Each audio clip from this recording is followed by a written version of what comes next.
presence of God. Yung presensya ng Panginoon, napakahalaga po yan. Kailangan po, meron po tayo yan. Dahil hindi naman po talaga tayo mabubuhay sa Espiritu kung wala yung presensya ng Lord. The presence of God is, sometimes it is the power of God. It is the Spirit of God.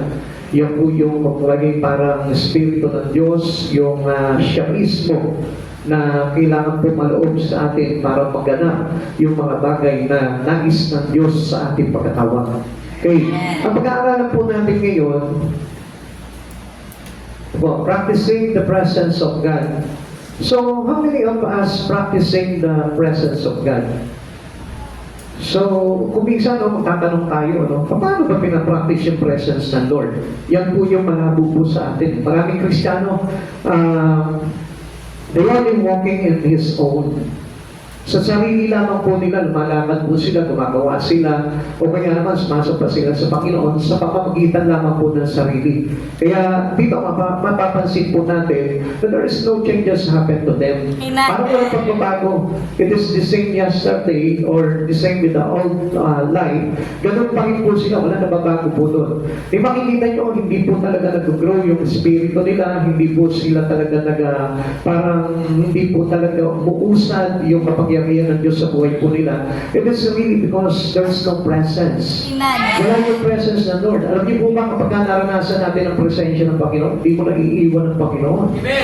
At saka maraming bagay na magaganap sa buhay natin kapag naranasan mo yung presensya ng Lord. Isa na po yan yung mga bagay na halimbawa, may bisyo ka, matatanggalin mo yung bisyo mo. Kaya naman yung mga bad attitude, bad character, matatanggal po yan kapag naranasan mo yung presence ng Lord. Tsaka yung mga katamaran po sa pagka-church, hindi mo na po iintayin niya dahil magiging masipag ka na. And that was practicing the presence of God. Okay? Practicing the presence of God. Tanong po sa atin, when was the last time you felt God's presence in a special way? Kailan mo huling naranasan po yung presensya ng Lord? Kung po sasabihin daily, nararanasan mo yung presence ng Lord. Every time that you attend service, nararanasan po yung presensya ng Lord. Hindi po ganun kadali po yun. Kasi kapag sinabi po nararanasan ko yung presensya ng Panginoon, absolutely, talaga mayroong changes talaga na malaking magbabago sa buhay mo. At makikita mo po yung changes na yun, talagang papunta ka sa pagka-inlove mo sa Panginoon. Papunta ka papalapit sa Panginoon sa kalapitan ng Diyos. At kung mapapansin, the presence of God was there. Hindi po yan basta, halimbawa, parang napuspos ka lang, nanginig ka, ginigaw ka, naglamig ka, hindi lamang po ganun yung presence ng Lord, kundi there's something changes. Meron talaga ang pagbabago sa buhay po natin. It is something new na mapapansin po na magaganap sa buhay po natin. Sabi po ng Pahayag 21 verse 3, papaliwanag ko lamang po sa inyo kung bakit napakahalaga ng presence ng Lord. Narinig ko ang isang malakas na tinig mula sa trono. Tingnan ninyo, ang tahanan ng Diyos ay nasa piling na ng mga tao. Maninirahan siya kasama nila at sila'y magiging bayan niya. Diyos mismo ang makakapiling nila at siya ang magiging Diyos nila. So kung i-intindihin po natin ito, ang ganda po kasi nito darating po yung panahon na talaga makakasama na po natin ang Diyos. Talagang regularly, daily, kasama na po natin ang Diyos pagdating po ng araw na yan. Kaya lang, tingnan po muna natin, bago po maipaliwanag po sa inyo ito. Sabi po ng Revelation chapter 21, verse 3 means, describe the future promise from God. Ito po ay pinapahid po sa atin bilang pangako ng Diyos in the future. Spoken by a loud voice from the throne. Sino yung nagsasalita dito? Yung Diyos mismo. That His dwelling place will be with humanity. Yung kanyang magiging luklukan, yung kanyang lugar, yung kanyang lugar na pagsasamahan natin, nandun na, kasama na po natin. And He will live with them as their God, making a new world free from death, tears, mourning, crying, and pain. Wala na po yung mga bagay niyon pagkakasama na natin ang Lord. This signifies ultimate, intimate, and uninterrupted fellowship between God and His people, a fulfillment of His presence that was only a shadow in the Old Testament tabernacle and temple. So, in Old Testament, kung nagbabasa po tayo, kailangan po talaga na mabasa natin Old Testament. Dito ba ipinakita po dito that God was teach them to practice the presence of God doon sa tabernakulo na yun. Kaya yung paggawa po nila ng tabernacle ay talagang very holistic po yan. Napakabanal po yan. At talagang in details, pinakita po talaga doon kung paano sila papasok doon, sasamba doon dahil nandun po talaga yung presence ng Lord. Now, compare with us today, ito nga po yung sinasabi ko po sa inyo that this church represent the tabernacle of God. So ito po lugar na ito na ating nilulugaran, it is the place that God's presence is dwelling. Nagdadal po dito yung presence ng Lord. Kaya nga lang po, yung practices po medyo nalayo eh. Doon kasi nung sa Old Testament, they practices and observe the holiness. Nandun talaga yung holiness. Bawal po doon yung hindi ready yung espiritu mo. Bawal po doon yung tinatamad ka. Bawal po doon yung iba yung iniisip mo. Bawal po doon yung parang hindi ka kumukonect doon sa presensya ng Lord. At saka sa kanila po kasi bago nga makapasok sa tabernacle po nila, sa kampamento po ng pinagawa po sa kanila ni Yahweh, kailangan po maglinis ka po muna. Even yung kasuotan mo, ugasan mo, magiging yung mga kamay mo, kapag humawa ka ng mga maruruming bagay, hindi ka pa pwede pumasok doon. O kaya naman, meron ang buwan ng dalaw, hindi ka pa pwede pumasok doon. O kaya naman, nakagawa ka ng masama, hindi ka pa pwede pumasok doon. Ganun po nila ina-observe yung presence po ng Lord, which is very holy talaga.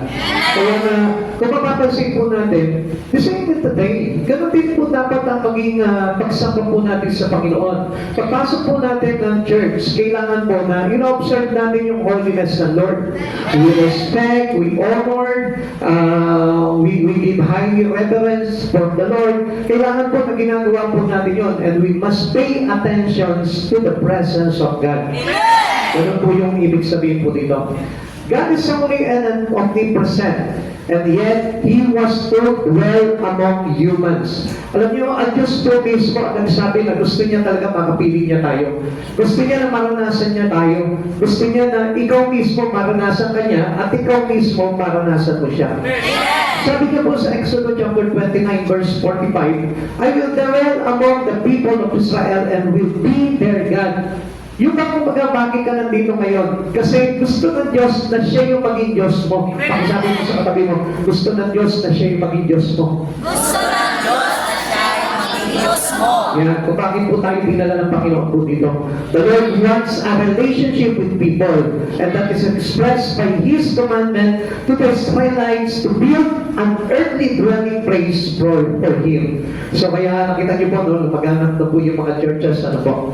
Ang kailangan i-observe po natin talaga yung presence ng Lord. Kailangan po, magbigay po tayo ng pagpipitakan sa presensya ng Lord, sa pakikinig po ng salita ng Diyos, sa paggawaan sa Panginoon at sa pagsamba natin sa Panginoon. Sabi ko ng Exodus 29:43 to 45, doon ko na tatagpuin ang mga Israelita at ang puot na iyon ay pababanalin ng aking kaluwalhatian. Yung puot na iyon pababanalin ng glory ng ating Panginoon.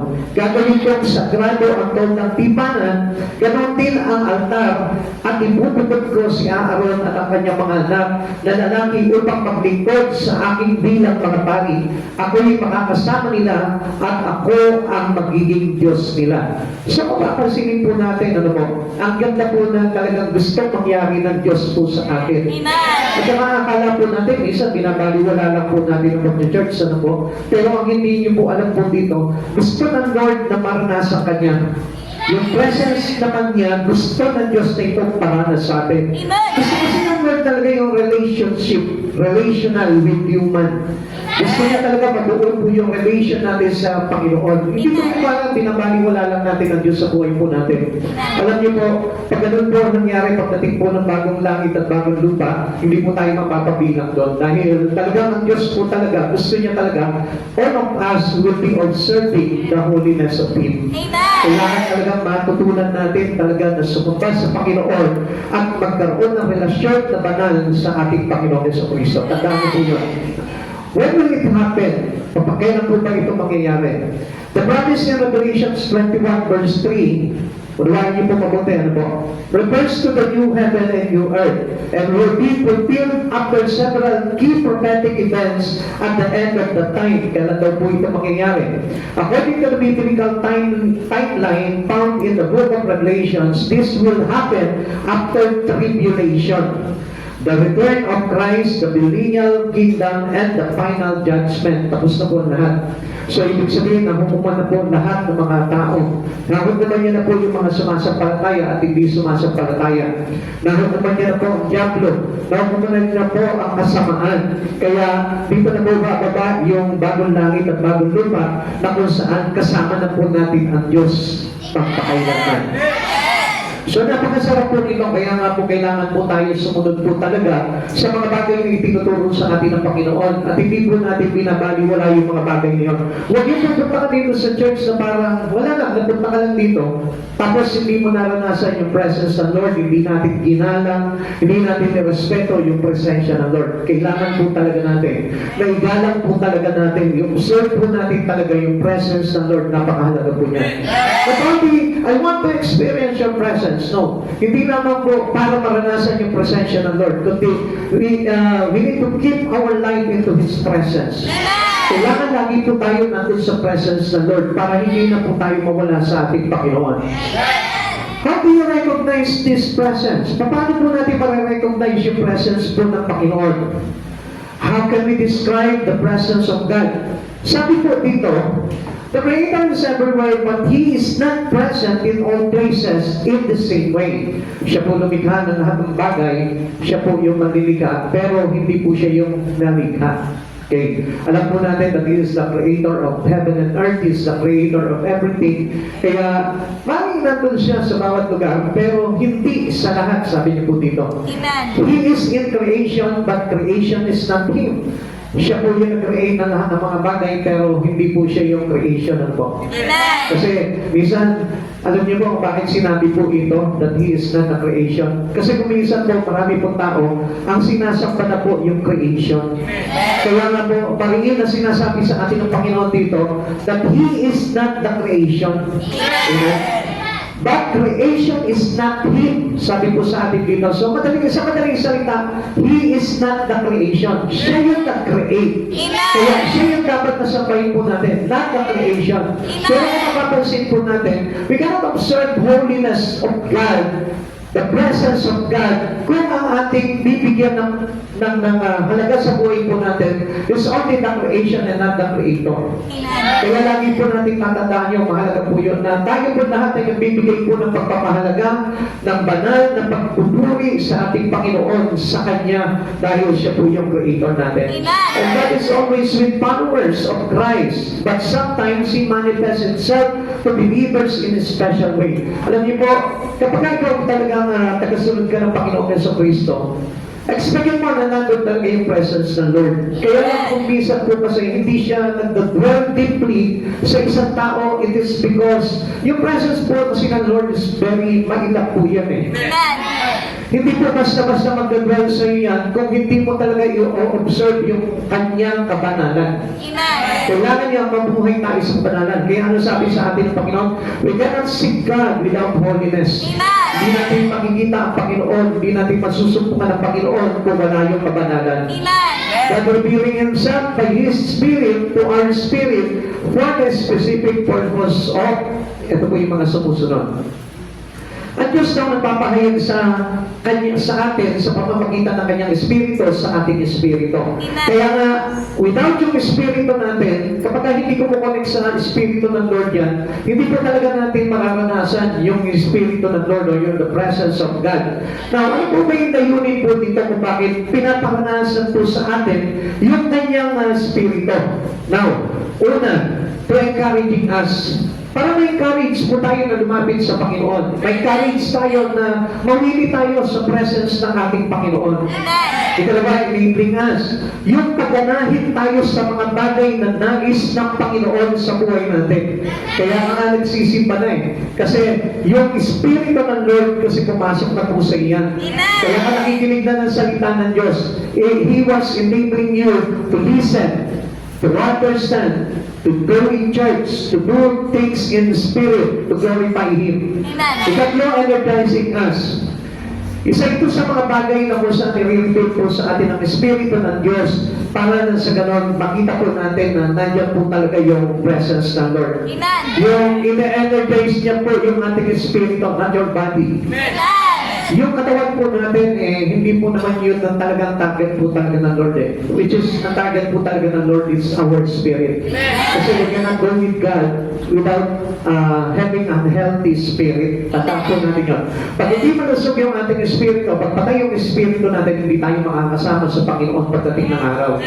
Kaya ang iniingatan po natin dito is our spirit. Kaya nasabi ng Panginoon po sa atin, we must walk in the spirit and not give way to the flesh. And another thing is informing us and warning us. At ito rin pong Espiritu ng Diyos, yung nagsasabi po sa atin ng mga bagay-bagay, nagpapaalala sa atin, o nagbibigay ng babalat po sa atin. Amen. Ito po yung mga bagay na kung saan nire-reveal po niya mismo sa pamamagitan ng Espiritu niya at sa Espiritu natin. Kaya nga, we must aware in our spirit. Amen. Kaya nga kung ikaw ay lalapit sa Panginoon, make sure na hindi lang yung katawan ng kasama mo, ang dala mo, kundi maging yung espiritu mo para na sa ganun, maging mo talaga yung presence ng Lord, yung espiritu ng Panginoon. Now, ang tawag po dito is the Holy Spirit. Yung Holy Spirit is helping by all Christian. Lahat ng mga tumanggap sa Panginoon, every one of us has the Holy Spirit. Kasi yan po yung parang after receiving Christ Jesus, the same time, tinanggap din po natin yung Holy Spirit sa buhay po natin. We are baptized in the Spirit of God. Amen. What all does the Holy Spirit play? Ano po ba yung ginagampanan ng Holy Spirit sa buhay po natin? Mahalaga po na alam po natin ito, mga kapatid sa Panginoon. Tayo po minsan po, tayo po yung nagsisimba, pero hindi po natin nabibigyan ng pansin yung banal na Espiritu sa buhay po natin, which is the presence of God. Yung Holy Spirit is the presence of God. Yung Holy Spirit is the power of God. Amen. The Holy Spirit is the knowledge, the wisdom, and the understanding. Siya po yung nagbibigay po sa atin ito mga bagay ito. Maraming bagay na dulot sa atin ang banal na Espiritu Santo. Amen. And He is the one who guide us para hindi po tayo maligaw. Para hindi tayo mapasinumaningan. Para hindi po tayo madaya ng mga maling aral. Para hindi po tayo mahulog sa kamay ng mga bulaang propeta. Amen. Kaya po tayo ni Holy Spirit. Kaya we must watch yourself if you have Holy Spirit in you. Kung meron na po yan. Alam niyo po, para maintindihan po natin ng mabuti, no? Tingnan po natin kung ano po ba yung ginagampanan po sa atin, sa buhay po natin, tungkulin sa atin ng banal na Espiritu. Number one, He indwells the believers from the moment of salvation. Pag tinanggap mo si Jesucristo sa buhay mo, kasabay po nito ang pagbaba ng kanyang banal na Espiritu Santo. Amen. Ito sa our guide. Ito po yung guide po natin para makapamuhay na tayo in a spiritual way. Kaya nga kung halimbawa tayo po ay patuloy na namumuhay sa laman at talagang ang buhay pa rin po natin ay nakatutok pa rin sa mga bagay na makasatibutan, ang ibig sabihin po doon, yung Holy Spirit ay hindi po nakakagalaw sa buhay po natin. Amen. At napaka-critical po ng kalagayan po natin. Hindi po actually yun na tumanggap talaga ng Espiritu ni Christ kapag tayo po ay hindi naigay talaga ng Holy Spirit. Amen. Romans chapter 8 verse 9. Ngunit hindi na kayo namumuhay ayon sa laman, kundi ayon sa Espiritu. Kung talaga nananahan sa inyo ang Espiritu ng Diyos, kung ang Espiritu ni Kristo yung wala sa isang tao, hindi siya ay Kristo. So paliwanag po na sinabi po dito. Amen. Na kapag wala kang Holy Spirit, ibig sabihin niya, hindi mo talaga tinanggap si Kristo. Amen. Kapag wala kang Holy Spirit, ibig sabihin niya, hindi ka talaga makakapamuhay sa Espiritu. Amen. At magpapatuloy ka pa rin po sa mga sanlibutan bagay. At makikita mo yung buhay mo pa rin, nandun pa rin sa dati. Yung dating pagkatao mo pa rin yung iyong ipinapamuhay. Kaya sabi nga po dito, kung ang Espiritu ni Kristo yung wala sa isang tao, hindi siya kay Kristo. Sa paliwanag po dito, we cannot be saved without the Spirit of God. Kasi ang Spirit of the Lord, the Holy Spirit itself, giving us to be born again. Yung po yung inilagay po sa atin para maging born again tayo. Yung born again, it is the conversion or the transformation of a person into from flesh to the Spirit. I-convert po tayo ng Panginoon. Hindi converting into religion. Huwag tayo magkamali po doon. Ang born again ay hindi po religion yan. Ulitin ko po sa inyo. Ang born again is from the flesh to the Spirit. Kaya nasabi po na John chapter 3 verse 6, ang ipinanganak sa laman ay laman at ang pinanganak sa Espiritu ay Espiritu. Kaya nasabi po ng John chapter 3 verse 3, unless a man be born again, he cannot see the kingdom of God. Maliban ng isang tao ay ipanganak na muli, doon lamang po siya pagkaharian ng Diyos. So sa madaling salita po, ang lahat na tumanggap kay Yesu Kristo ay namumuhay na sa Espiritu Santo. Amen. Sa Espiritu ng Diyos. Kaya nga, kung mapapansin po natin, having that Holy Spirit in us, kagigiliwan mo na yung mga bagay-bagay sa Panginoon. Kagigiliwan mo na yung mga spiritual na bagay. Lagi ka naman siglangay niya kapag nasa Espiritu ka. Alam nyo, kung minsan dyan ko sinusukat yung sarili ko eh. Kung buhay pa yung Espiritu ko, sinusukat ko kung nag-aalap pa ba ako, active pa ba yung Espiritu ko, gusto ko pa ba itong mga ginagawa ko, gusto ko pa ba nagpa-pray, gusto ko pa ba na nagbabasa ng Bible, gusto ko pa ba nakikinig ng salita ng Diyos, gusto ko pa ba makapag-fellowship yung mga mananampalataya. Diyan mo malalaman if you are being leading by the Holy Spirit.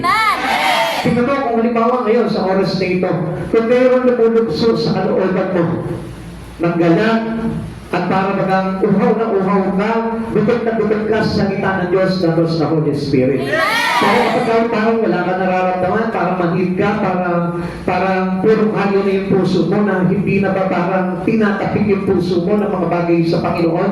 Halimbawa, kapag nakakapakinig ka ng salita ng Diyos, parang hindi na gumagaan yung pakiramdam mo, hindi ka na na-enjoy doon sa pakikinig mo. I tell you, meron na po problema sa Espiritu po natin. Kaya nga lagi natin tatandaan, kung tayo po ay kay Kristo, tayo po ay mayroong Espiritu ng ating Panginoon. Okay. Another role of the Holy Spirit in us is His purpose is to empower, teach, and build the meaning of the Scripture. So kaya naman kita po natin, ang Holy Spirit po, ang nagiging kalakasan po natin. Kaya yung last Sunday po na pinag-aralan po natin, ang sabi po sa atin, Isaiah 40, sabi po sa atin, those who wait upon the Lord shall renew their strength. Yun po yung Holy Spirit of God. Na kapag tinawagan natin yung Holy Spirit of God when we are weak, papalakasin po tayo niyan. Halimbawa ngayon, sa oras dito, pagod ka, galing ka sa trabaho, napagod ka maghapon, syempre, mataklay yung katawan mo, Kaya ngayon, ano nang gagawin mo ngayon? You ask the Holy Spirit, please empower me. Makikita mo, sisigla po yung iyong Espiritu.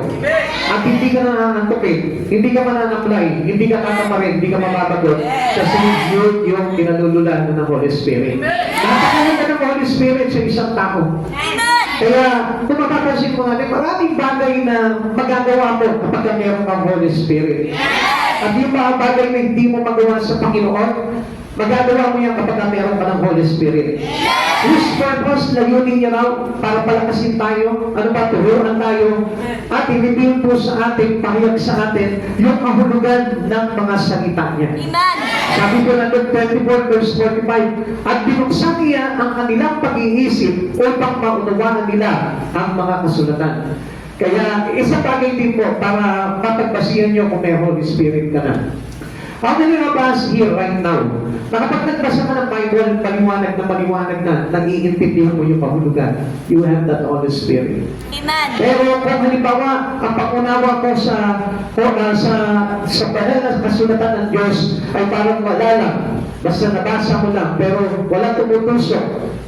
Wala nagaganap sa buhay mo kapag binabasa mo ang Biblia. I tell you, there is an absence of the Holy Spirit. Amen. Kaya nga in our prayer also, kailangan po natin ng Holy Spirit.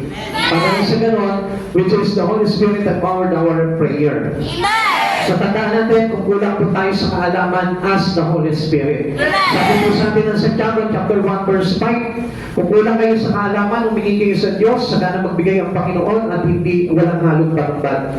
So the Holy Spirit will give to us by God.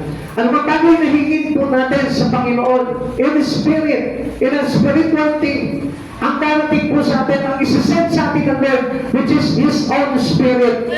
Kapag halimbawa may hiniling na Lord, I want that my spirit to be strengthened. I want my spirit to be empowered. Alam niyo, ipapadala sa atin ni Jesus Christ, His own Spirit. Yan ay ang parang na Espiritu. Na kaya kapag kang hihina ka, halimbawa, meron kang labanan sa Espiritu, papadala sa iyo ng Diyos yung Espiritu niya. It is not material things. Kaya nga kung minsan na misunderstand po natin yung mga bagay na answered prayer sa atin ng Lord. Minsan nagiging weak po yung espiritu natin, it is because of our problem. Lahat ng mga problema na dumarating sa ating buhay, yun yung nakakapagpabagsak ng ating espiritu. Kaya nawawalan tayo ng gana sa mga bagay sa Panginoon. Kaya anong isasend sa atin ng Lord? Problema mo sa pera, papadalangan ng Lord ng pera. Problema mo doon sa mga bagay-bagay na kailangan mo sa araw-araw, ipapadala sa iyo ng Lord yung mga bagay na yun. Kapag hindi po yun yung pinapadala ng Lord, which is His own Spirit to strengthen you, to empower you, para na sa ganun, mapagtagumpayan na yung laban na yun. Tandaan nyo, ang Diyos hindi ka tatagalan ng problema. Kaya bibigyan ka ng lakas. Kaya huwag mong i-ask sa Lord kapag ka nagpapray ka, Lord, tagalin mo itong problema kong ito. Hindi. Lord, give me strength to overcome this, to overpower this struggle, to overpower this problem. Yun po yung kailangan natin. And He will send us His Spirit. Kaya, ang sabi po ng Panginoon po sa atin, natatandaan ko po yung pinapako siya sa krus. Sabi po nung pinuya siya, ang sabi po ni Jesus po dito, kung gugustuhin ko lang na tumawag ng isang batalyong anghel, agad ako paparatingan ng Ama. Alam niyo mga kapatid sa Panginoon, ang problema po ni Jesus Cristo is He's on the flesh. Ipinatanayan niya po dito kung magpatatawag siya ng mga mandirman anghel, ng mga battalions of angel. Alam niyo po ba mga kapatid sa Panginoon, hindi magaganap ang pagliligtas sa atin. Kailangan po talaga na isuko niya yung kanyang flesh dahil kasama po dito yung kasalanan. Alam niyo ito ang pinapakita po dito. Kung tumawag si Jesus po doon, He will defeat all the enemy of Him. Talagang mapapagtagumpayan niyo yun dahil kung sa Espiritu na po siya, lalakad po nun, I tell you talaga, He promised to us na talagang para magtagumpay yung kanyang Espiritu, para mapagtagumpayan niya po tayo, kailangan na ipapatay talaga yung kanyang laman. Amen? Kaya nga, kapag naman po natin, we deny this flesh, lumalakas po yung Espiritu po natin. Kaya yung mga panahon po yun, ang ginawa niya po talaga, isinuko niya, isinurrender niya talaga yung kanyang katawan para lumakas yung kanyang Espiritu. Remember that Jesus was purely human at that time?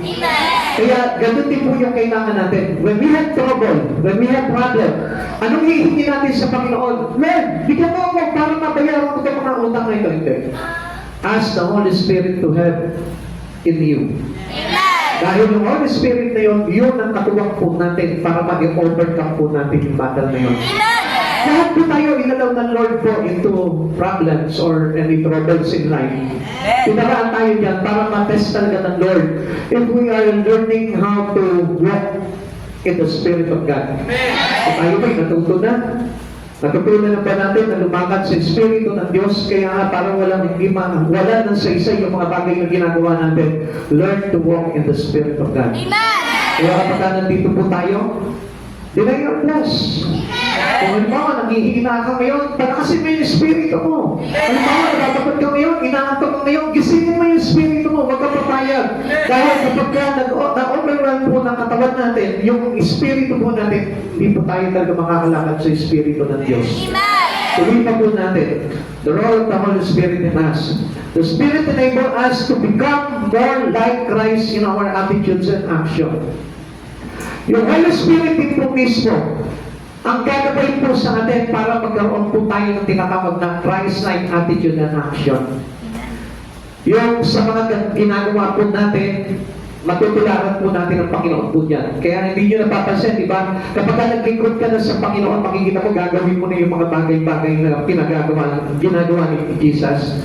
Nagpapray tayo ng mga may karamdaman, nagsishare po tayo ng words of God, kumahayo po tayo, nagba-Bible study po tayo, nagtuturo po tayo. Kasi yun po yung ginagawa ni Jesus eh. Amen. That was the actions of Christ Jesus. Yun po yung tinutularan po natin. And the attitude of Christ Jesus, nagkakaroon na po tayo ng kababaan loob, nagkakaroon na po tayo ng compassion, nagkakaroon na po tayo ng passion pagdating po sa mga kaluluwa, nagkakaroon na po tayo ng malasakit sa mga tao na kailangan nating iligtas. Yun po yung nagiging ugali po na katulad po natin kay Jesucristo. 2 Corinthians chapter 3 verse 18. At ngayon naalis na ang talumbong nagniningning na sa ating mga mukha ang kalwalatian ng Panginoon. At ang kalwalatian iyan na nagmumula sa Panginoon na siyang Espiritu ang siyang magbabago sa atin mula sa isang antas na kalwalatian hanggang tayo'y maging kalarawan ng niya. Kung mapapansin po natin, yung kalwalatian ng Diyos is also a presence of God. It is the glory. The glory of God, yun yung kalwalatian ng Diyos na kung saan kapag binabangan tayo niya, we must feel or we will feel the presence of Him. Alam niyo, kapag nararanasan po pala natin yung presence ng Lord, mas malaki yung possibility sa isang Kristiyano na tayo po ay maging katulad ni Kristo. Kaya nga, do not only experience the presence of God, you must dwell into His presence. Kaya ikaw mismo talagang doon ka, manahan ka, o parang dutuyan ka palagi araw-araw sa presensya ng Panginoon. Dahil yun yung magiging parang gabay po natin para maging gawangis po natin ang Panginoong Jesucristo sa buhay natin. Now, how did the presence of the Lord operate in the past? Doon naman po sa past, paano po nangyayari po ito? Paano po ba gumalaw itong mga Panginoon na ito? Parang ngayon may idea po tayo, kaya nga sabi ko po nga sa inyo, pagdating sa Old Testament, magiging base po natin yan. Magiging basihan po natin yan para na sa ganun, alam ko kung gumagalaw din yung presensya ng Panginoon sa iyo sa oras na ito. Para makita mo rin kung minsan, para malaman natin na matiyak po natin na talagang kasama ba talaga yung presence ng Lord? Kasi kung minsan, para makikita natin, marami po mga Kristiyano, they are very weak. Especially in the Spirit. Halos hindi po na lang talaga mailaban yung Espiritu po nila. Kapag halimbawa, tinawag sila ng Panginoon, hindi nila mailaban. Kung minsan nga, kahit sa pagsisimba lang, nahihirapan tayo, nag-struggle tayo. So, ibig sabihin, we are having a weak spirit. Kaya doon po tayo, kung parang nahihirapan po tayo lumakad sa Espiritu ng Diyos. Nahihirapan po tayo na i-give up yung mga bagay sa buhay po natin. Nahihirapan po tayo na i-deny yung mga bagay sa personal po natin. Dahil nga po, weak yung espiritu natin. Pero kapag lumakas po yung espiritu po natin, it is easy for us to lose hold. Everything on our possession, especially those things that hinder us from our closeness to God. Yung bagay na yun ay kailangan po na bitawan po talaga natin yun. And without the help of His presence, hindi po natin magagawa yun. Now, tignan po natin kung paano nag-operate po ang presensya ng Panginoon doon po sa mga tao from the past.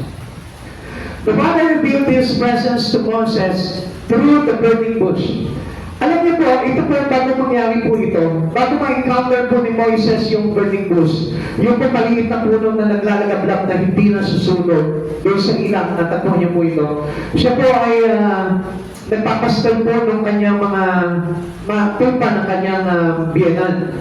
So, bago na mangyari po ito, he got trouble. Ito po si Moises po, umalis siya, lumayos siya doon sa kanya, sa reyna ng Paraon na nag-alaga sa kanya. Kasi napatay niya po yung isang Egyptio dahil sa pangalipusta po sa kanyang kababayang Israelita. Kaya nung mapatay niya po yun, dahil may nakakita sa kanya, tumakas po siya, at sa kanyang pagpunta po doon sa ilang, ito po yung natagpuan niya po itong burning bush na ito.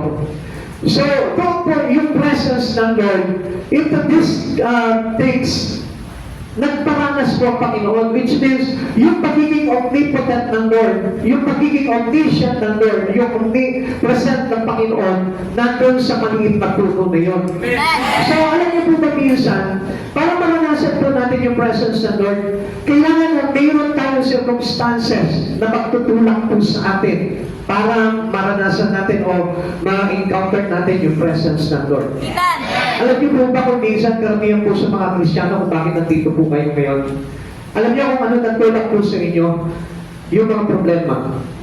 Ako sa akin, na nagtulak po sa akin, problema po nung araw eh. Kasi nagkaroon ako ng karamdaman, tapos talaga napakiwara yung buhay ko, talagang halos patapon na yung buhay ko. At yun yung nagtulak po sa akin para ma-encounter ko yung presence ng Lord. And I know sa inyo din, halos ganun din po ang nangyari po sa inyo. Kung hindi man po ganun, pero meron circumstansya sa buhay nyo ang nagtulak sa inyo papalapit sa Panginoon. Kaya mga kapatid sa Panginoon, that was the presence. Doon pa lang naranasan mo na yung presence ng Lord. Kasi hindi ka naman mapupunta talaga dito kung hindi ka talaga tinulak ng presensya ng Panginoon eh. Okay, to Joshua. Joshua saw the Lord in the form of a warrior. Nakita niya si Yahweh sa anyong mandarigma. God revealed how to conquer Jericho with supernatural strategy rather than military tactics. Paano po ba na-encounter po nito si Joshua, itong Lord, itong presensya ng Panginoon? Tingnan niyo po yung sinabi sa Joshua chapter 5 verse 13. Minsan napadako si Joshua malapit sa Jericho nang biglang mapakita sa kanya ang isang lalaking may hawak na tabak. So this is God. Nilapitan ito ni Joshua at tinanong, ikaw ba'y isang kakampi o isang kaaway? So sumagot po ito pong may hawak na tabak na ito. Ako ay mula sa pinuno ng hukbo ni Yahweh. So ibig sabihin, he saw God into the presence of the angel. So kapatid sa Panginoon, kung si Moises, na naranasan niya, na-encounter niya itong si God through the presence of God into the burning bush. Ito naman si Joshua, naranasan niya yung presence ng Lord into Jericho, into the angel.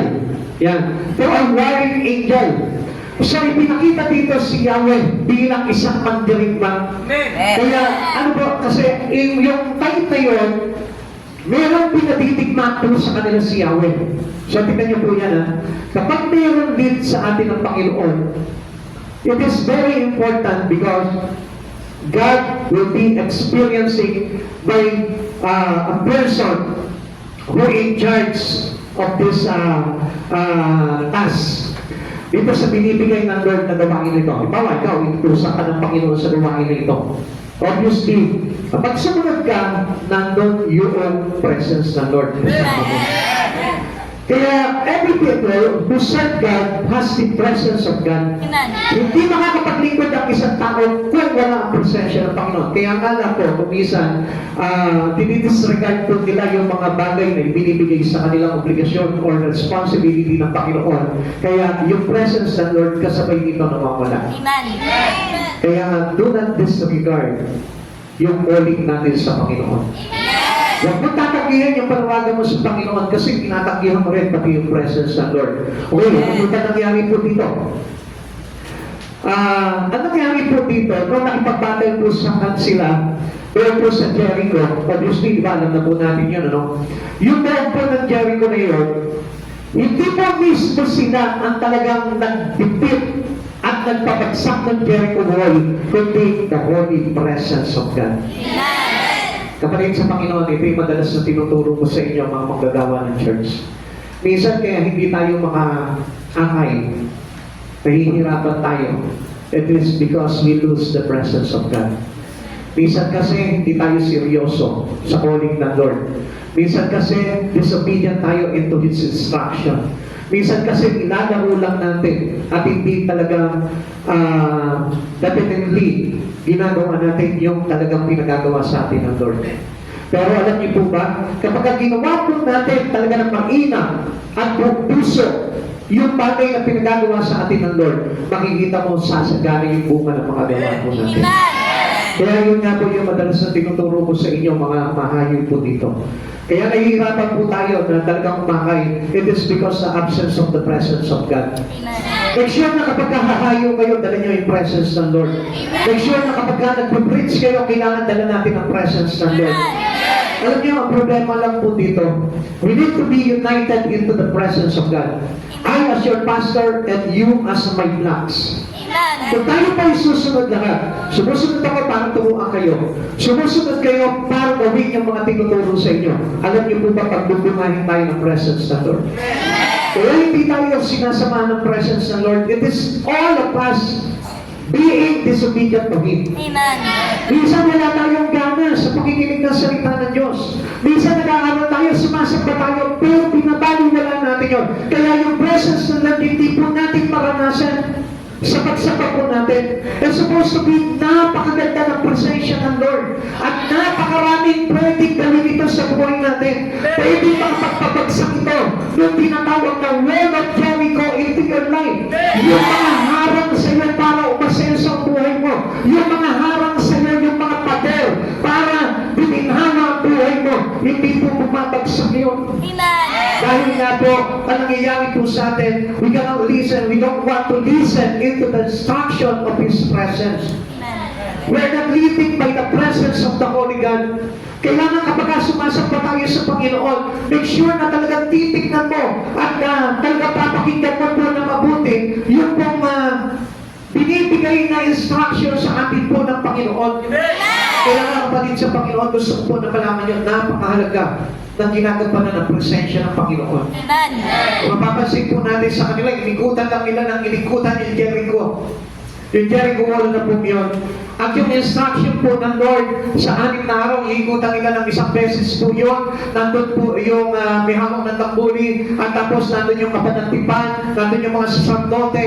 At tahimik po silang umiikot po doon, walang nagsasalita. At sa 7 araw na pag-ikot po nila doon, 7 times nilang iikutan yun. At sa 7 beses na pag-ikot po nila, doon lamang sila sisigaw na ibinigay na sa atin ni Yahweh. Doon lamang po nakita nila bumagsak ng usa yung buong ng Jericho. At yun po ba kung minsan, yung instruction ng Lord sa atin, kapag marunong tayo sumunod, ibig sabihin niya, we are walking under the presence of God. Kapag marunong po tayo na sumunod sa ating Panginoon, ulitin po sa inyo, we are walking and experiencing the presence of our God. Kaya tatatandaan po natin yan, napakahalaga po niyan. Okay, let's go to another person. God appeared to Gideon to encourage him. Otherwise, with only 300 men, the leader would have lacked confidence to organize an attack against the Midianites.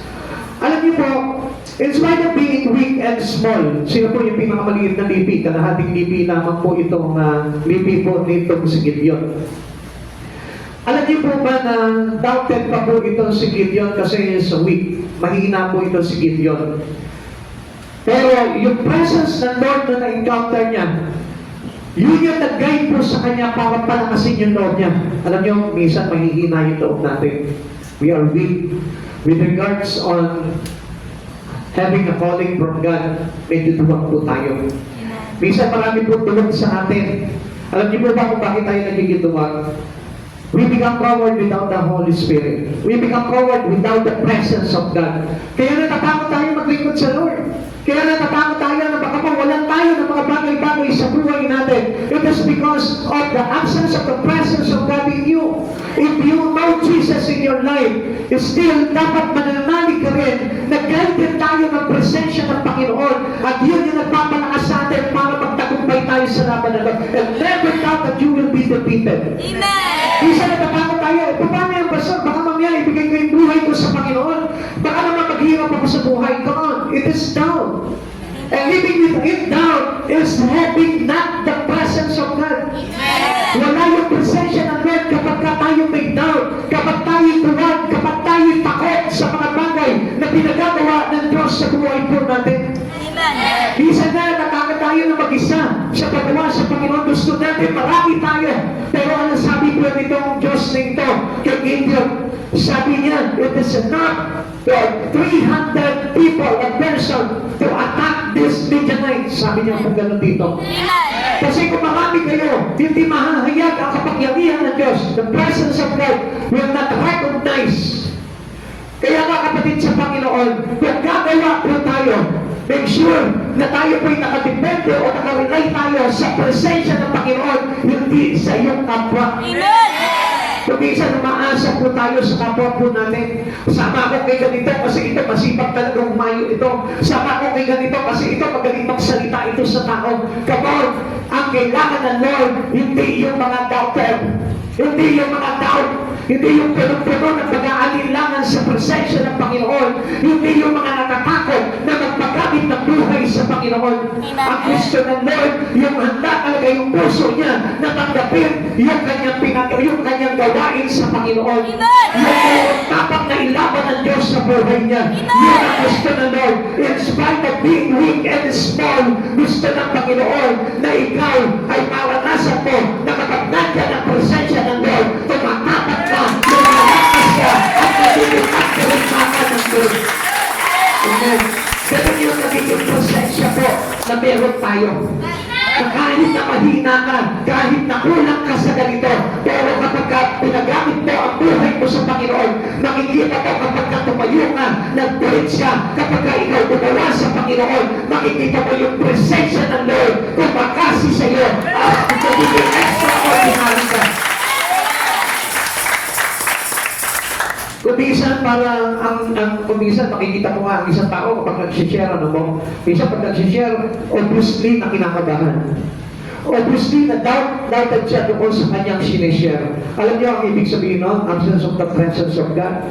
Wala po yung presensya ng Lord sa buhay niya. Kaya hindi po ito nakakagalaw dahil tatakot siya. Kinakabahan siya. Nakikinig po ba tayo?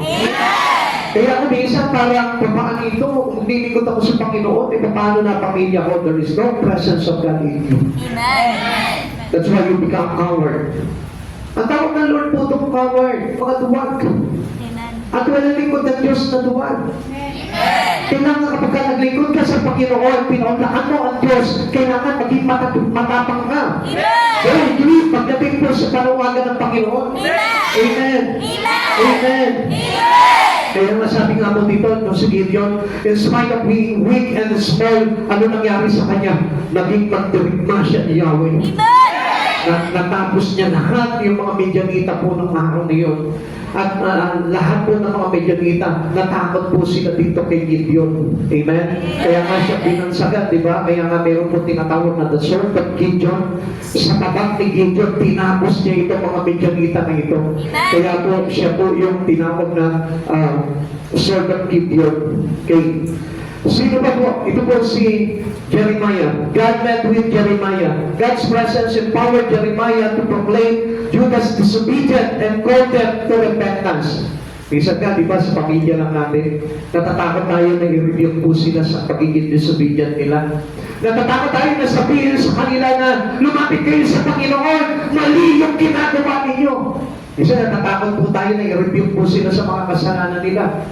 Minsan natatakot tayo sa maling pananampalataya nila na sabihin po natin. Pero ito si Jeremiah. Bata po si Jeremiah po dito. Anong ginawa po sa kanya ni Yahweh dito? His presence make us bold. Make him bold. Yung presence po ni God, ni Yahweh, ito po yung nagbigay sa kanya ng tapang para harapin itong mga tao na ito. Magabagsig po itong mga tao na ito. Grabe po itong mga tao na ito, talagang wala silang sinasakto. Pinapatay talaga nila. Kaya nga po ito si Jeremiah, noong natakot po ito si Jeremiah. Duwag na duwag ito si Jeremiah. Sabi po ng Jeremiah chapter 1 verse 9, pagkatapos iniunan ni Yahweh ang kanyang kamay, hindi po ang aking mga labi at sinabi, ngayon ay ibinigay ko na sa iyo ang mga mensahe dapat mong sabihin. Sino po dito yung nakaranas na? Sa mga pamilya po nila na wala pa sa Panginoon, boldly, sinabi nila sa pamilya nila, yung pinapasabi ni Yahweh sa kanila. Kung minsan natatakot tayo, no? Baka kasi pagalitan tayo, lalo na kapag mas matanda sa atin. Alam niyo po ba kung bakit si Jeremiah po yung pinili ng Diyos po dito, Yahweh? Bata, si Jeremiah is about 20 years old. Wala siyang tapak na harapin ng mga hari. Wala siyang tapak na harapin yung mga sundalo. Pero anong ginawa ni Yahweh sa kanya? Pinatapak siya ni Yahweh. Present siya ng Panginoon na lumuhod kay Jeremiah nang ibigay sa kanya yung salita na ipinagbibigay niya dito sa mga Huda. Tumatak po ito si Jeremiah. Ikaw, alam mo ba, dala-dala mo na yung salita ni Yahweh na yun, which is the presence of God. Kaya kailangan maging matapang ka na i-rebuke yung mga tao nasa maling pananampalataya. Amen. His presence lead him into victory. Ano ba ba nangyari po dito? Jeremiah chapter 1 verse 19. 18 to 19. Subalit pakinggan mo itong magaling Jeremias, ang bawat isa sa buong Huda, kasama ang mga hari, mga pinuno, mga pari, at ang buong bayan, ay kakalabanin ka lahat. So, tingnan niyo po ito, nag-iisa lang po si Jeremiah. Ngunit hindi sila magtatagumpay. Magiging sintatagkan ng isang lungsod na ligtas sa anumang panganib, sintibay ng haliging bakal o bader na kanso. Hindi ka nila matatalo sapagkat iingatan kita. Akong si Yahweh ang nagsasabi nito. We never be defeated. If you have the presence of God, kahit na anong mangyari, hindi ka matatalo sa labanan. Pero si Yahweh yung tinatayuan mo sa buhay mo. Dami sa atin, pamilya pa lang natatakot na tayo. Kaibigan pa lang natatakot na tayo magsalita. With God's presence, I tell you, hindi ka dapat matakot. Kaya tayo natatakot, alam niyo bakit? Absence of God's presence. Wala yung Holy Spirit. Kaya hindi po tayo nagiging matapang, matatag, matibay, sintigas ng bakal dahil hindi po sumasa atin yung presensya ng Lord. If you have that presence of the Holy God, I tell you, makikita mo, lahat ng pinagagawa sa inyo ng Lord, mapagtatagumpayan mo yan. With God's presence, you cannot be defeated. Kahit ano mangyari, hindi ka matatalo talaga. Hindi ka madadaig. Kung minsan, di ba, kapag halimbawa, yung isang kapamilya lang natin, pag sinabi sa'yo, ay ako, bakit? Ano magagawa ko? Ito na ako eh. Come on, you are coward. Alam niyo ba tayo dati rin ganyan? Pero salamat po sa presensya ng Lord dahil may inabot siya sa atin na talagang mga mantirigma at mananagumpay kaya tayo napagtagumpayan. And we will thank God for that. Dahil kung wala itong mga tao na ito na talagang ginamit ng Diyos talaga to make them bold para ipahayag sa atin yung salita ng katotohanan na wala sana tayo kay Yahweh ngayon. Wala sana tayo kay Christ Jesus ngayon. Baka hanggang ngayon, nandun pa rin tayo sa palukpot na pananampalataya. Baka nandun pa rin tayo sa maling pananampalataya. Amen? Kaya nga salamat po sa Panginoon dahil ito po mga tao na ito. Alam niyo po, talagang nung araw po, ako talaga binubura po talaga itong mga tao na ito. Talagang inaaway po talaga namin yung Sister Mary Ann po nung araw na yun. Yung talagang nag-minister po sa amin, nag-aakay po sa amin. Alam niyo po ba, talagang nire-review pa po ako nung time na yun. Kasi nung panahon po yun, sorry to tell you, ako meron man po mga dito. Kasi nung mga panahon yun, nag-living pa lang po kami ni Sister Mary Ann. Nireview po kami na nireview, naghalit ako. Inaaway ko talaga yung tiyahin ko. Siya po kasi yung talaga nag-minister sa akin, inaway ko, galit ako, sino ka? Oo, pinapakilaman, inaaway ko talaga, pinagsasalita ko naman. Pero hindi siya tumigil sa akin. Kahit galit ako, pinapalayas ko sa bahay namin. Sabi niya, may impyerno, ayaw kita mapahamak dahil pamangkin kita, sabi niya gano'n. Mahal ka ng Panginoon at ayaw niya na mapahamak ang buhay mo. Alam niyo, napag-isip-isip ko yung bagay na yun. Sabi ko, oo ano, masama pala ito. Tapos, ginawa ko po doon, di pa rin po siya pinansin. Pero naiisip ko na, pumapasok na. Pero kapag darating po siya sa bahay namin, pinagsasaraduhan po namin ang pinto po yun. Pinapatayan namin ang ilaw. Pero ang tiyaga niya, nasa labas ng bahay po namin, tumatawag po yun. Alam niya kasi, nandun kami sa loob, tinataguan lang namin. Pinagtiyagaan niya kami. Pero I praise God and I thank God dahil sa kanila. Nagpagamit nila ng Panginoon sa kanilang buhay para sa amin. Nagising po kami sa katotohanan. Amen. At doon ko po tinanggap ang Panginoon sa buhay ko po. No? Pero alam niyo mga kapatid sa Panginoon, siguro kung yung time na yun, pinagot ko po agad ng Panginoon, baka hindi na ako nag-suffer sana ng hirap ko nun. Dahil tumigas pa po ang ulo ko po nun eh. Talagang hindi naman po talaga madali po talaga na mag-minister po talaga ng isang taong wala sa Panginoon. Mahirap po talaga. Aminin po natin, mahirap pagpaguhin po talaga ang isang taong wala sa Lord. Mahirap po talaga. Kaya nga yung mga time na yun, napahamak pa yung buhay po doon. Nalulumpa ako sa droga, nalulumpa ako sa mga bisyo, galing-walay pa po kami, at tapos po noon, doon ko po na-realize na yung circumstances na yun, through the extremities of man, naging opportunity ng Diyos po yun para makalapit talaga ako sa Kanya. Para magaling siya. Kaya mga kapatid sa Panginoon, kailangan ka ng Lord. And He will use you also. And you must be bold and not to be coward anymore. Amen. Kawawa naman po yung pamilya ninyo na wala pa sa Panginoon. Kailangan po yan. Kaya nga po tayo itinawag na Panginoon. Amen. And another person in the Bible, Peter was strengthened by Christ's presence when he was with Jesus. The disciple walked on water and defended the Lord against Roman soldier, but away from the Savior, Peter denied knowing Him. Tingnan niyo po ito Kapag tayo po pala nasa presensya ng Lord, ilalaban mo ang Diyos sa buhay mo. Amen. At yung faith mo, lalakad ka ng lalakad sa ibabaw ng tubig. Ganun yung faith mo. Amen. Kapag ka nandun ka sa presensya ng Lord, at alam niyo po ba, para malaman mo na kapag hiwalay ka sa presensya ng Panginoon, you will deny God already. Ipagpapalit mo ang Diyos kahit sa anong bagay. Ipagpapalit mo ang Diyos kahit sa walang kahala-halagang bagay. Kaya maraming Kristiyano, ipinagpapalit ang Diyos sa trabaho, ipinagpapalit ang Diyos sa pag-aaral, ipinagpapalit ang Diyos sa barkada, ipinagpapalit ang Diyos sa mga bisyo. Alam niyo kung bakit? That is the absence of presence of Jesus.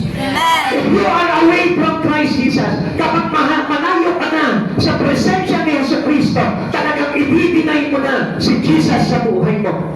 Remember that Peter, when he was close to Jesus, ano sabi niya? Panginoon, kayo po ba yan? Kung kayo po yan, gusto ko rin pa lumakad sa ibabaw ng tubig. Tinawag po siya ni Jesus, lumakad siya. And that was a real faith in God. Faith po ang tawag doon. Nung si Jesus ay tinatakip na, alam niyo po ba kung sino nagtanggol kay Jesus? Si Peter, tinagpas niya yung tenga po dito si Marcos. Yung isang kawal. Ganun niya ipinaglalaban si Jesus because he was close to Jesus. He loved Jesus. Mahal niya si Jesus. Hindi siya lumalayo kay Jesus. Pero the time na siya po ay lumayo kay Jesus, ano nangyari? He denied Jesus 3 times. Alam niyo po ba? Dito mo malalaman if you are being close to the presence of God. Hindi mo i-deny si Jesus kahit sa anong bagay. Hindi mo ipagpapalit si Jesus kahit pa sa malaking halaga ng pera yan. Kahit sa anong bagay pa yan. Kahit sa ano pa mga pahahalaga sa iyan. Hindi mo ipagpapalit si Jesus. You will never deny Jesus because the presence of God, the presence of Jesus in you, is in you, is in you. Nandito sa puso mo. Amen. Kapag nasa iyo ang presensya ng Diyos, you will never deny Jesus. You will never neglect Him. You will never reject Him.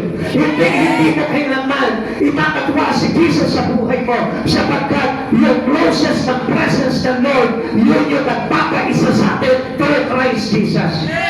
Christ and you is one.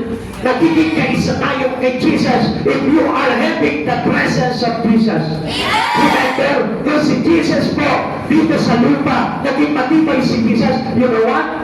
Dahil yung presensya ng Ama ay nasa Kanya. Gusto ko na maging matatagkas dito sa pagkat ito para harapin yung mga bagay sa Espiritu mo. Kapag gusto mo na maging matatag ka, you must have the presence of Jesus. You must be one with Jesus para na sa mga maging matatag ka, maging matibay ka, at hindi ka magabi, at hindi mo ma-deny si Jesus sa buhay mo. Kapatid, mahalaga na close tayo sa presence ng Diyos. Huwag na huwag po tayong hihiwalay into the presence of God. At alam nyo, nakakatakot po talaga na kapag tayo po ay lumalayo sa presence ng Diyos. Dahil kapag hiwalay na tayo sa presence ng Diyos, marami ka ng pwedeng gawin laban sa ating Panginoon. Pwede mo nang iwanan ng Diyos. Pwede mo nang itakwa ang Diyos. Pwede mo nang ipagpalit si Jesus sa anumang mga bagay. Hindi na magiging mahalaga sa iyo si Yesu Cristo. Alam niyo, kaya kung bakit nagiging mahalaga pa sa inyo si Jesus? Because of His presence. Ingatan niyo ang presensya ng Diyos sa buhay niyo. At huwag niyong hahayaan tuluyang mawala yung presensya ng Panginoon sa buhay po ninyo.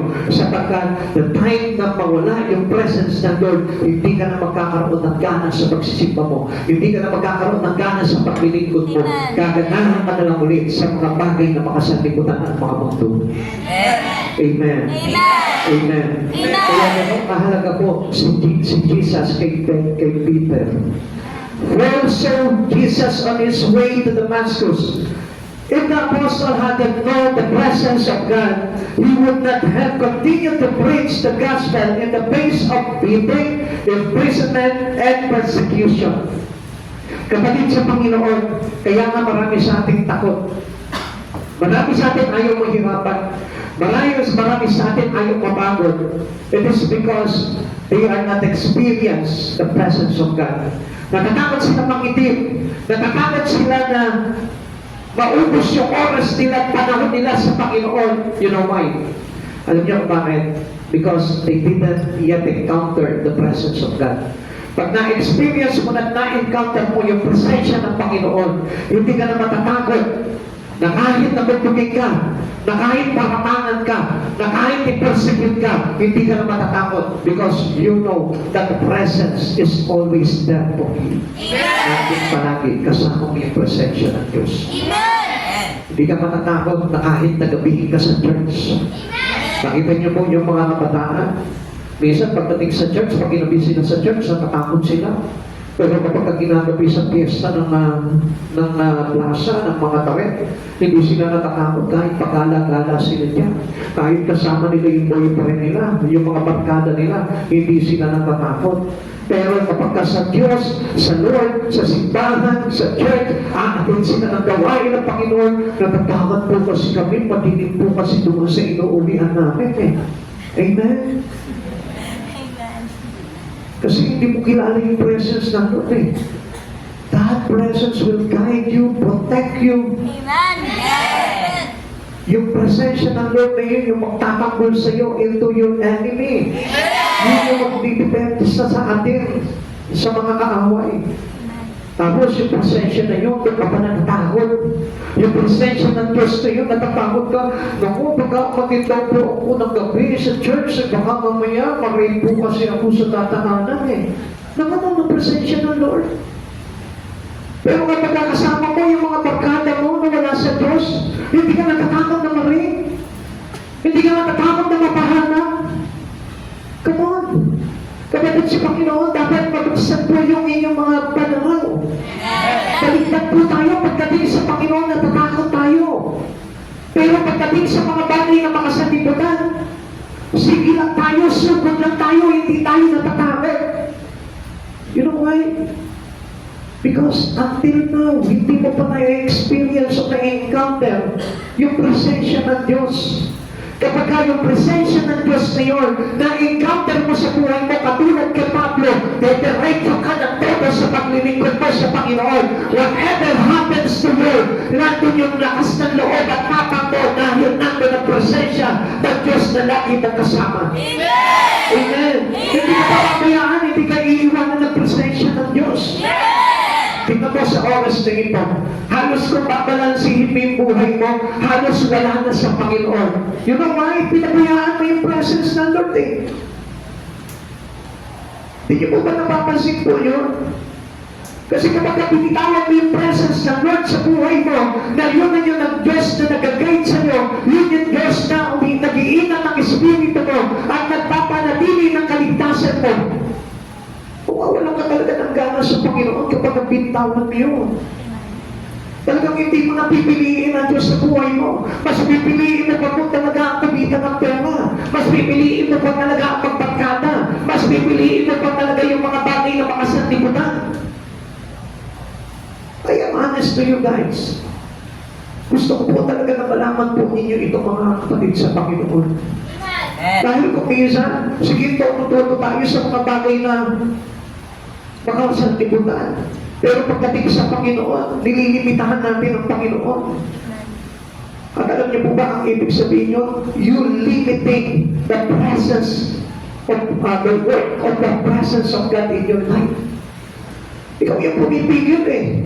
Wag mo para naman. Para pinipigilan natin yung presensya ng Lord. Kaya nga ginagamit ng Lord.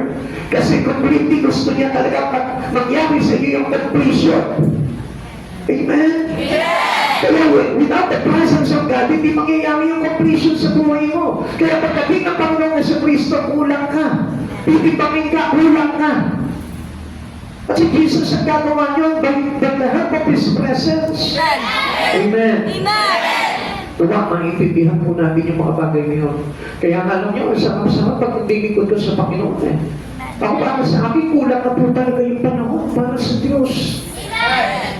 Kaya tanongin niyo po sila. Kapag Monday po, na wala po kami, nandito lamang po kami, inintay po talaga ako sa buhay ko kasi gusto ko talaga, umahan po palagi kami. Gusto namin yung talaga, nandun po palagi na may ginagawa kami. Hello? Amen po ba? Amen! Parang hindi na po tayo maka-amen. Ano po? Parang nahihirapan na po tayo umamen. Naminig lang yung Monday. Nahihirapan na umamen. Pastor, day of yun eh. Ibig sabihin, may day po pang presence ng Lord. Lord, walang presence ngayon. Monday ngayon. Come on. Mag-isig po tayo sa katotohanan. At lang sa katotohanan tayo mag-isig. Maging ngayon, mag-isig ka. Hello? Amen? Amen po ba? Ituloy pa po natin ito. No po? How does the presence of God work? Ngayon, titignan naman po natin kung paano po yung presensya ng Panginoon na gumagawa sa buhay po natin. Unang-una, we are motivated to live godly lives. Ang gusto po kasi talaga ng Diyos, yung mabuhay po tayo sa maka-Diyos na pamumuhay. Kaya tingnan niyo mga kapatid sa Panginoon, without the help of the presence of God, we cannot be motivated into godly lives. Hindi po talaga tayo maitutulak talaga sa isang pamumuhay na banal, sa isang pamumuhay na maka-Diyos. Being the presence of the universe, also Creator, inspire us to make righteous choices. At yung presensya ng Diyos na yun, yun din po yung magsasabi sa iyo na piliin mo itong banal na bagay at hindi yung mga bagay na mga sanlibutan. Amen. Ito po yung magtutulak din sa atin. Ito yung mag-i-inspire sa atin para sabihin sa iyo nitong Holy Spirit na ito. Ito ang piliin mo. Ito yung makapagpapabanal sa iyo. Ito yung makapagpanatili ng kaligtasan mo. Ito yung mag-iingat ng kaluluwa mo. Amen? Ito po yung motivational natin. Hindi tayo yung kumagay para marami pong mga Krisyano lumalapit sa Panginoon. Ito yung motivation eh. Ang motivation nila, yayaman ako. Magkakapera ako, be-bless ako ng Lord. Papapalain ako ng Diyos sa malaking bahay. Hindi ka na motivation ng presence of God, ng Holy Spirit of God. He works for us to have a godly living. Kaya po tayo mayroong Holy Spirit. Kaya pinababa po sa atin ng Diyos po yung Holy Spirit para turuan po tayo mabuhay sa mundo na ito ng pamumuhay sa kabanalan. Ikalawa, His presence empowers us to overcome challenges. Yung Holy Spirit na yun, ginagawa po dito sa atin. Yung mga challenge po ng buhay po natin, siya po yung parang karamay po natin parati dyan. Siya po yung katulong po natin dyan at nakikipagtikman po para sa atin.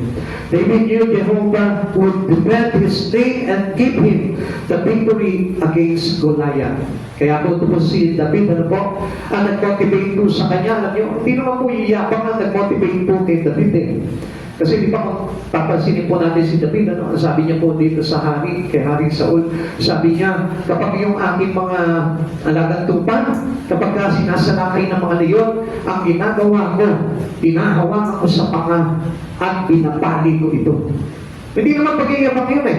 He is really confident because of the presence of God. At yun yung nag-motivate po sa kanya kung bakit parang naging malakas siya, makapangyarihan siya, na nilabanan niya po si Goliath ng walang hawak ng sandata. Amen? Amen. Ganun po kagaling yung presensya ng Diyos dito sa kay David na ito. 1 Samuel chapter 17 verse 45 to 47. Sumagot si David, ang dala ko'y tabak, sibat at pagtusok, ngunit lalabanan kita sa pangalan ni Yahweh ng makapangyarihang Diyos ng Israel na iyong inamak. Ngayong araw na ito ibibigay ka ni Yahweh sa aking mga kamay. Pababagsakin kita at tutugutin ko ang ulo mo. At ipapakain ko sa mga ibon at sa mga mababangis na hayop at mga bangkay ng mga kawal na humbot Pilisteo. Sa gayon, malalaman ng buong daigdig na may Diyos na Israel at makikita ng lahat ng narito na mapagpagliligtas si Yahweh kahit walang tabak at sibat. Kay Yahweh ang labanan ito at ibinigay na niya kayo sa aming mga kamay. Galing ano po? So kapag nandun po yung pagsama sa atin ng presensya ng Panginoon, kahit wala kang boga, kahit wala kang nuclear, wala kang nuclear pa, basta si Yahweh ang kasama mo, kaya niyang paghuhuin kahit yan ang Russia. Tandaan niyo yan mga kapatid sa Panginoon. Basta mayroong mga tapat sa Diyos na namumuhay sa presensya ng Diyos na mananalangin ng sabay-sabay, kaya pong wasakin lahat ng mga nuclear na yan. Amen? Amen? Eh, paano pa kaya yung problema mo? Kapag ikaw namuhay ka sa presensya ng Panginoon, gusto ko malaman mo, kayang-kayang tapusin ng Diyos yung problema mo. Kaya alam nyo, yung po kasi, kumbaga sa mga sandata po ng mga bansa-bansa, mga makapangyarihan ngayon, di ba? Sila nuclear. Kaya alam, ang sandata natin, paid nga.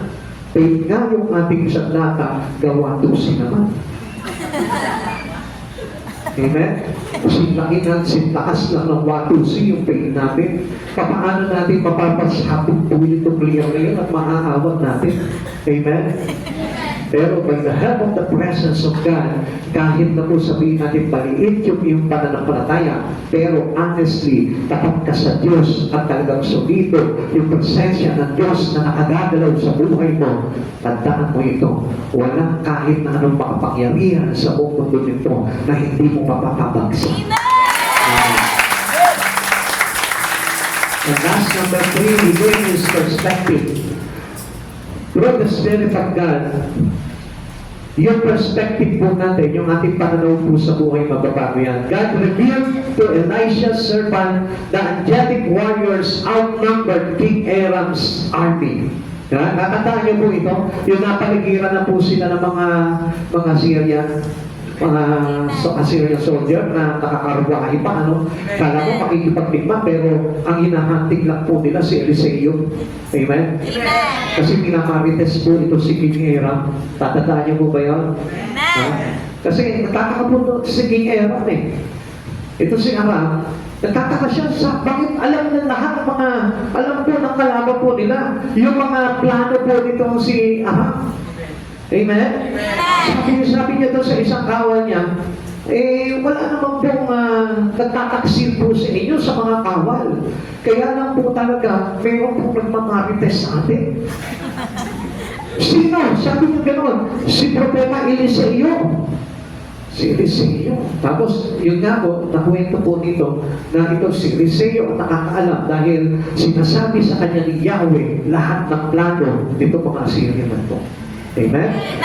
Kaya alam nyo, kahit na kayo, kapag may kalaban kayo, may kaaway kayo, makikita po, i-reveal sa iyo ni Yahweh by His presence yung plano sa inyong masama. Amen? Amen? Kaya makikita nyo, hindi kayo mapagtatanggahan sa buhay nyo dahil yung presensya ng Diyos ang laging pagmamarites sa inyo para malaman nyo kung ano yung pinag-uusapan sa inyo. Amen? Hindi yung actually marites medyo na ano lang para kumagat naman kayo doon sa pakikinig ninyo. Kasi pag nakakarinig kayo ng marites, doon lang kayo nagigising. Amen? Naintindihan nyo? I-reveal sa iyo lahat ng presensya ng Diyos, lahat ng mga balak ng kaaway sa buhay mo. Amen? At sino mo itong kaaway natin dito? Sino itong King Herod na doon sa buhay natin? Si Satan. Amen. Marami po siya nakapaligid sa ating mga demonyo na kung saan balak tayong pilit gabiin para tayo ay mapas sa kanya. Pero anong ginawa po nitong si Eliseo? Because of his perspective, yung kanyang perspective, yung kanyang pananaw. Alam niya na nandiyan palagi yung presensya ng Diyos at lagi siya tutulungan. Tutulong siya. Sabi po nung kanyang katulong, sabi niya po gano'n dito, paano na yan, guro? Napapaligiran na tayo ng mga kahuwahiyan. Delikado tayo dito. Sabi niya gano'n. Tumawag po ito si Eliseo sa Panginoon. Panginoon, buksan niyo po ang mata nitong aking katulong. Tapos binuksan po ni Yahweh yung mata po ng katulong niya. Nakita niyo mga chariot of angels. Diba? Yung mga chariot of fire na nakapaligid po sa hukbo po nitong si King Herod. Amen. Nabuhayan po sila doon. Kapatid sa Panginoon, gusto kong malaman mo, ang tagumpay ay laging nasa kamay natin kapag ang presensya ni Yahweh ang lagi mo kasama sa Panginoon. Kapag yung pananaw mo, laging si Yahweh ang nauuna, I tell you, magtatagumpay ka lagi sa timbangan. The Lord doesn't help us see life from His viewpoint. Alam niyo po ba na kapag yung pananaw ng Panginoon, ang ginamit po nating pananaw, lagi po tayo magtatagumpay sa lahat ng kakaharapin po natin sa buhay. Second, sa Ikalawang Mga Hari 6:11 to 17, dahil dito labis na nabahala ang hari ng Syria, kaya tinipon niya ang kanyang mga tauhan at tinanong, magsabi kayo ng totoo, sino sa inyo ang nakikipagsabuatan sa hari ng Israel? Isa sa mga naroon ang sumagot, wala po, mahal na hari. Si Eliseo po, ang propeta ng Israel, ang nagsasabi sa kanilang hari, kahit ang inyong mga lihim na binabalak. Sinabi niya, kung ganoon hanapin ninyo siya at umihip. May nagsabi sa kanya, si Eliseo ay nasa Dotan. Kaya nagpadala siya roon ng maraming kawal na sakay ng mga karwahe at kabayo. Gabi na nang dumating sila roon at pinaligiran nila ang lungsod. Kinabukasan ng umaga lumabas ang katulong ni Eliseo at nakita niya ang maraming kawal, ang mga kabayo at karwahe na kapaligid sa lungsod. Sinabi niya, Guro, paano na tayo ngayon? Sinabi ni Eliseo, huwag kang matakot, mas marami tayong makapigay sa kanila at siya'y nanalangin. Yahweh, buksan po ninyo ang kanyang paningin nang siya'y makakita. Pinakinggan ni Yahweh ang kanyang panalangin at nakita na katulong ni Eliseo na ang bundok ay punong-puno ng mga kabayo at karwahing apoy na nakapaligid kay Eliseo. Kapatid sa Panginoon, you are a winner. Amen. You are having all the victory. Kung ang ating magiging point of view, kung ang ating magiging pananaw, ay magiging katulad ng pananaw ng ating Panginoon. Amen. Kapatid, alam niyo po ba sa isang wrong choice na pwede tayong bumagsak at mapas sa kamay ng impyerno? Kaya nga po, sa oras na ito, bakit hindi po natin hayaan na gumalaw po sa atin ang banal na Espiritu, ang presensya ng Diyos, para na sa ganun magkaroon din po tayo ng pananaw na maglalagay sa atin sa katagumpayan. Tayo po natin magsitayo. If you accept right now the presence of God to be working in you, I tell you, maraming magagandang bagay na mangyayari sa buhay mo. Makikita mo yung buhay mo ngayon, na dating takot na takot ka magpagamit sa Panginoon, magagamit ng Diyos yan. Makita mo yung buhay mo noon na parang wala kang interest sa mga bagay sa Lord. Makikita mo magbabago yan. Magkakaroon ka ng sobrang interest pagdating sa mga bagay sa Panginoon because of the Holy Spirit. The Holy Spirit, the presence of God, will give you a taste about the Spirit or about the spiritual things in God. Kapatid, sa oras na ito, bubuksan mo lamang yung espiritu mo, yung puso mo. At papahintulutan mo na makadalaw si Yahweh sa buhay mo. Makikita mo mababago ang pananaw mo. Makikita mo mababago sa katotohanan yung pananampalataya mo. Kaya hindi mo makita It is really because the presence of God is absent into you. Alam niyo po ba kung bakit hindi naniniwala ang tao sa totoong pagsamba kay Yesu Cristo? Dahil hindi nakakagalaw sa buhay nila ang banal na Espiritu ng Diyos.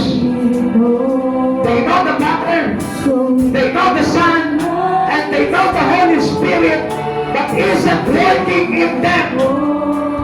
Kaya hindi po mabuksan sa katotohanan yung kanilang buhay. Kilala nila ang Ama, kilala nila ang Anak, kilala nila ang banal na Espiritu Santo, subalit hindi naman pinagagalaw o pinahihintulutan ang magagalaw sa kanilang buhay. Kaya walang pagbabago sa katotohanan ng kanilang buhay. Gusto ko po at nasa oras na ito, kung bibigyan ko lang ng pagkakataon ng banal na Espiritu Santo na makagalaw at makapasok sa buhay mo, makikita ko kung paano niya papabuhin ang kalagayan ng isang katulad ko na ito. Makikita ko kung paano ka papabuhin. Marahil hindi mo na pagpapalit ang Diyos na ito sa konting pera lamang. Hindi mo na pagpapalit ang Diyos na ito sa kung ano mang mga bagay sa mundo na ito na makapagpapahamak sa buhay mo. Papasukin mo ang banal na Espiritu ng Diyos. Pagalawin mo siya sa buhay mo. Papasukin mo siya sa puso mo. You are here today because God's presence motivates you to be here today. Kapatid, ang banal na Espiritu Santo ang nagdala sa iyo para turuan ka, para palakasin ka, para mabuhay ka sa kabanalan. Come on! Pagpagin mo ang banal na Espiritu ng Diyos sa buhay mo. Just close your eyes and feel the presence of God. Hallelujah, glory to Jesus.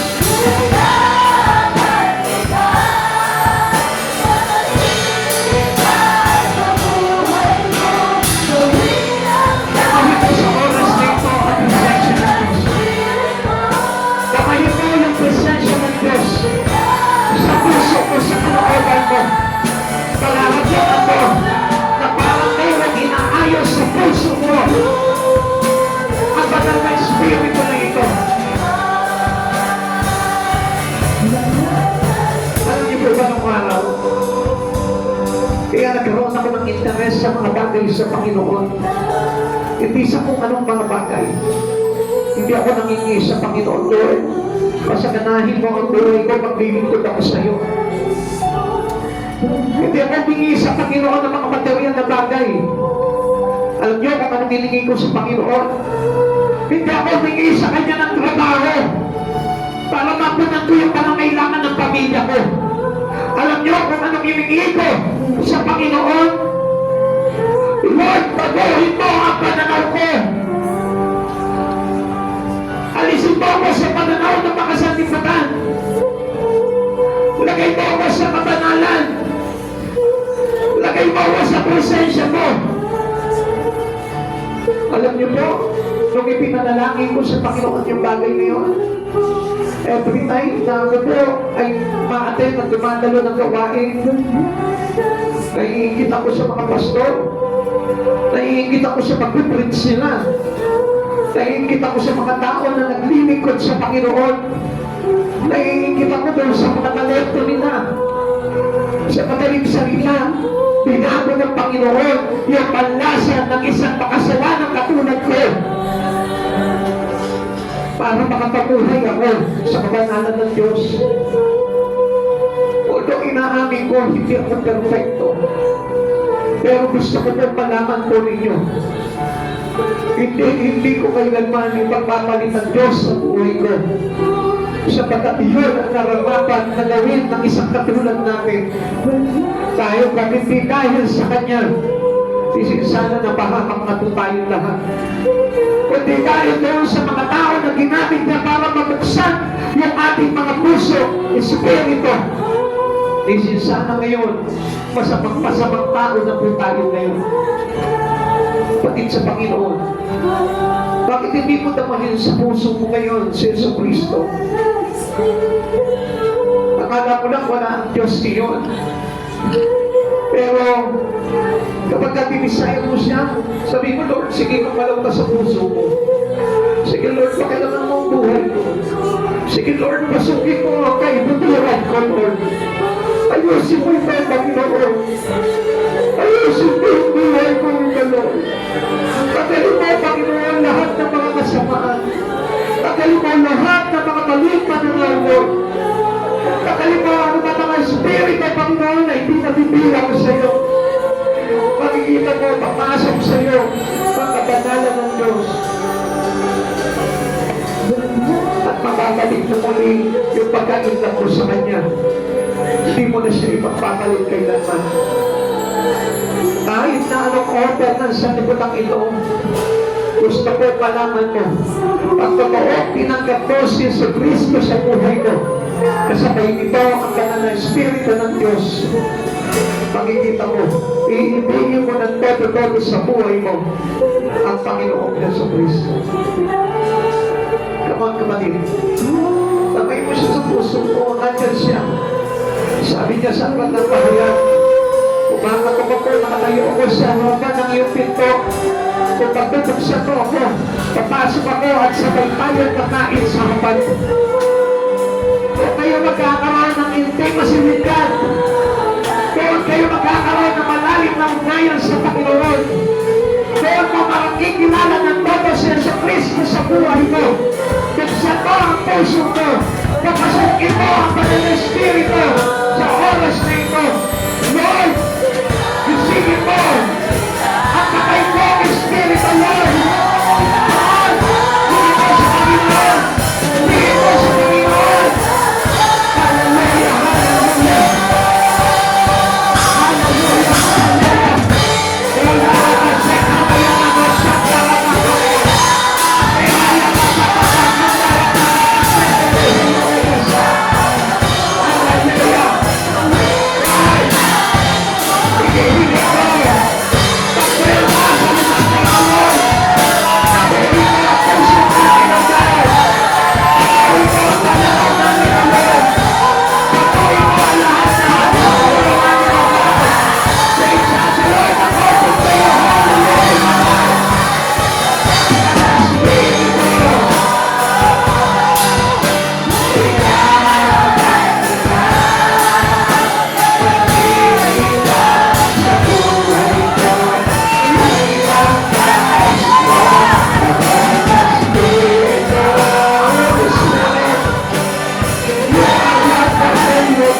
sa kapanalan mo, Lord. Gusto namin mamago ang buhay namin, Lord, na kaya.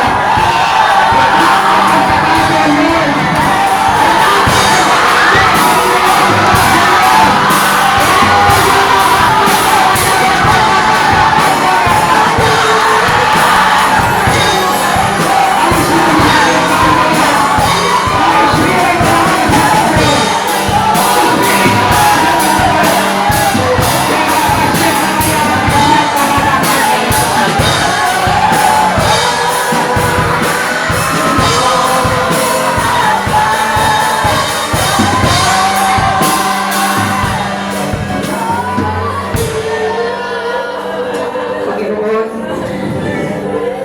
naniniwala kami, Panginoon, na may ginagawa ka sa buhay ng bawat isa.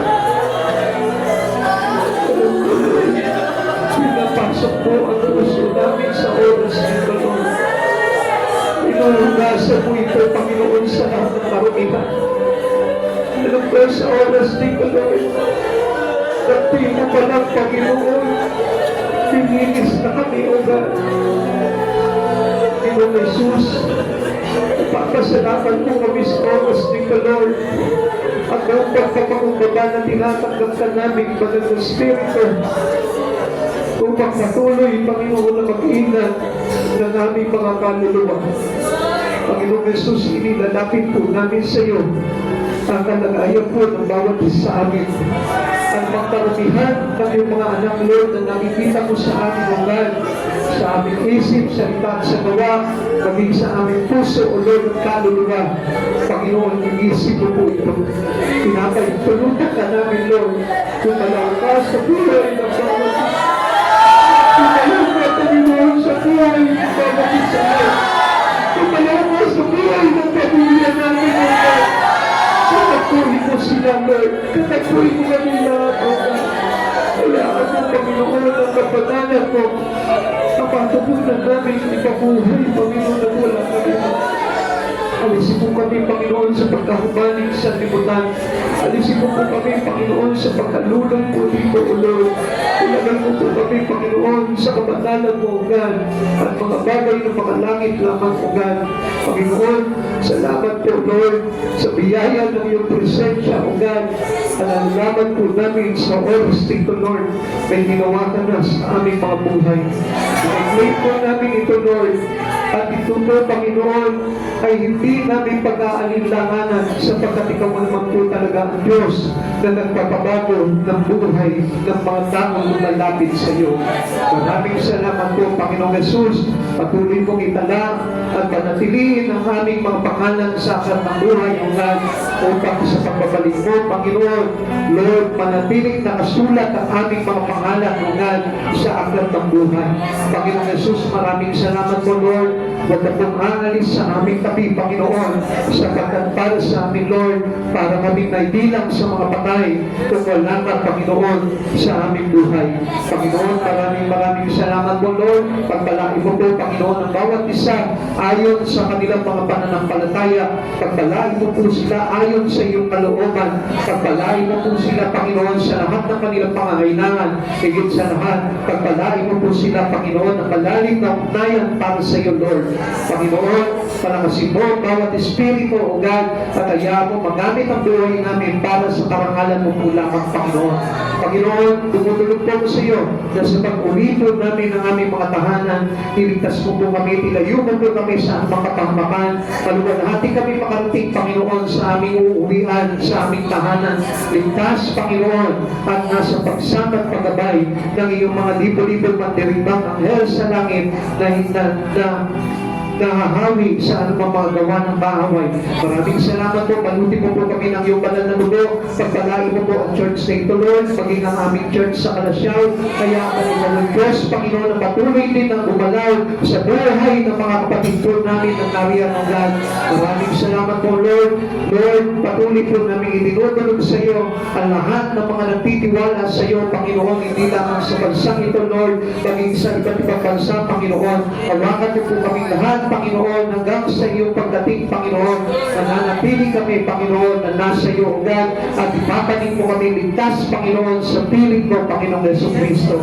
Maraming salamat po, Lord, pinaselyo ko po sa iyo ng iyong banal na dugo at ng banal na Espiritu Santo ang buhay po ng bawat isa sa amin, maging ang aming mga tahanan, kabuhayan. Ikaw ang Diyos, Panginoon, na pinagkakatiwalaan namin.